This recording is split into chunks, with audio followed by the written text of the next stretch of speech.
จัดการทำแล้วมันทั่วซะ F16 ไปถล่มบาดเดียวบ่ให้มันเหลือสิ้นซากแล้วก็แล้วไปบ่ทำมันก็สิเยื่อนี่แหละเอาถล่มกันไปแล้วก็หยุดมันเบิ่งมันอีกก่อนเจรจาแล้วก็มันตั้งตัวแล้วมันก็มันยิงเฮาอีกบัดนี้กำลังสิเดินทางเขาอุบลเนาะทุกคนเนาะก็ยังวันๆอยู่เพราะว่ามื้อนี้พวกขี้แม่เขมรการันตีได้เลย 90% แท้ เข้าข้างไทย เขาข้างไทยเบิดแหละว่าถามว่าเฮาอยู่ฝั่งไรเฮาก็อยู่ฝั่งไทยอันแหละขมิ้นยังบ่เคยไปเหยียบ มึงอย่ามาเหยียบคำนี้เด้อเขาอ่ะ ต้องบอก มึงสิไปบ่ อยู่แล้ว มึงสิไปบ่ กูไปอยู่แล้ว ล่าสุด ทัวร์เขมร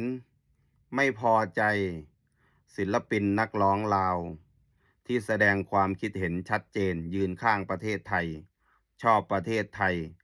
เขมรเดือดนะครับ ตัดต่อคลิปเอาไปลงในเพจเขมรเข้าไปคอมเมนต์โจมตีนะครับฝากพี่ๆ FC ทุกท่านนะครับ ช่วยคอมเมนต์ฝากกดแชร์ด้วยนะครับ ให้กำลังใจ อันนี้เป็นช่อง YouTube น้องนะครับ มีผู้ติดตามเป็นล้าน